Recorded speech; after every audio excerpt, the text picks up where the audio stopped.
नमस्कार।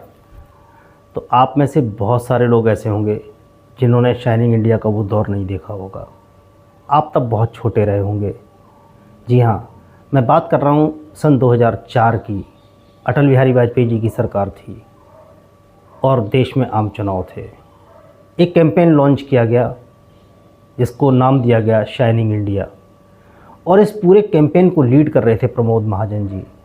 हर तरफ shining India के बड़े बड़े पोस्टर्स थे, हर अखबारों में शाइनिंग इंडिया के विज्ञापन थे, हर जगह बड़े बड़े पोस्टर्स लगे हुए थे, शाइनिंग इंडिया, और देश में केवल था शाइनिंग इंडिया। और उस चकाचौंध में जब लोग बात करते थे तो अक्सर कहते थे कि अटल बिहारी वाजपेयी जी इस बार बम्पर बहुमत के साथ वापस आ रहे हैं। उस समय बिखरा हुआ विपक्ष था, नेता कोई था नहीं, नेतृत्व को लेकर के बड़े झगड़े थे, सोनिया गांधी जी के नाम पे सहमति नहीं बन रही थी। फिर भी चुनाव हुआ और अटल बिहारी वाजपेयी जी बुरी तरह चुनाव हार गए। देश में यूपीए की सरकार बनी, मनमोहन सिंह जी उस सरकार के प्रधानमंत्री बने। न कोई नेता, न सामूहिक संगठित विपक्ष, लेकिन फिर भी अटल बिहारी वाजपेयी जी चुनाव हार गए।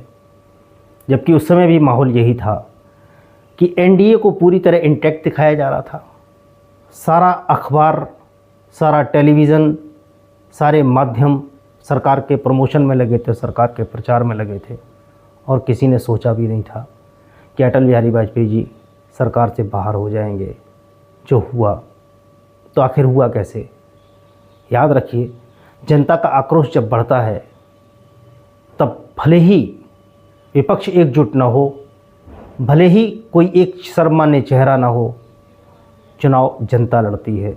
2004 का चुनाव उस जनता ने लड़ा और एनडीए की सरकार को सत्ता से बाहर कर दिया।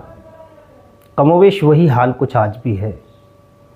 आज पहले की अपेक्षा विपक्ष बहुत कुछ संगठित है, उनके अंदर अंडरस्टैंडिंग है, आपसी सहमति है, और सहमति बना करके उन्होंने अपना अपना कैंपेन स्टार्ट कर दिया। बिहार में तेजस्वी यादव जी हों, दिल्ली के अंदर अरविंद केजरीवाल जी हों, कांग्रेस से राहुल गांधी जी हों, सारे लोग अपने अपने कैंपेन में व्यस्त हैं। और आज की हालत कुछ ऐसी ही है जैसी शाइनिंग इंडिया के दौर में थी।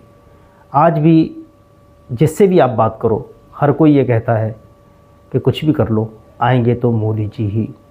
मोदी जी ने अपनी बहुत सारी लौकिक शक्तियों का इस्तेमाल किया।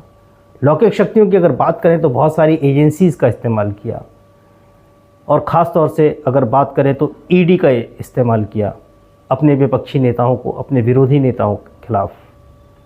दिल्ली के उप मुख्यमंत्री मनीष सिसोदिया जी जेल में हैं, दिल्ली के एक मंत्री सत्येंद्र जैन जी जेल में हैं, आम आदमी पार्टी के सांसद संजय सिंह जी जेल में हैं, झारखंड के मुख्यमंत्री हेमंत सोरेन जी जेल में हैं।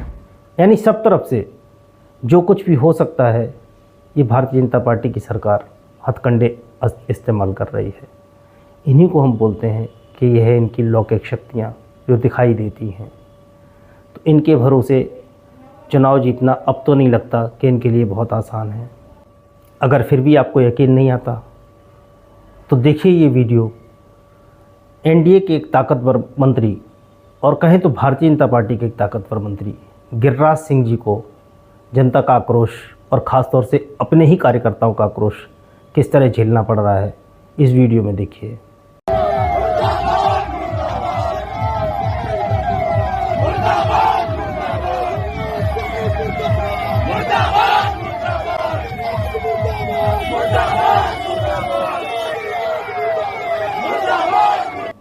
अब इसको देख करके आपको एक बात तो समझ में आ गई होगी कि इतना आसान नहीं है। आज हकीकत ये है कि भारतीय जनता पार्टी चुनाव हार रही है, और उस हार को छिपाने के लिए, लोगों में विश्वास दिलाने के लिए कि शायद बची खुची सीटें हमारी वापस हमको मिल जाएं, नारा दिया जा रहा है अब की बार 400 पार। 400 पार की हकीकत आपको खुद समझ आ जाएगी। धीरे धीरे बढ़ने दीजिए चुनाव जैसे जैसे बढ़ेगा, जनता खुद सड़कों पर होगी और सामने से आपको दिखाई देने लग जाएगा कि 400 पार की हकीकत आखिर है क्या। आज के लिए इतना ही, फिर मिलेंगे अगले वीडियो में। तब तक के लिए नमस्कार।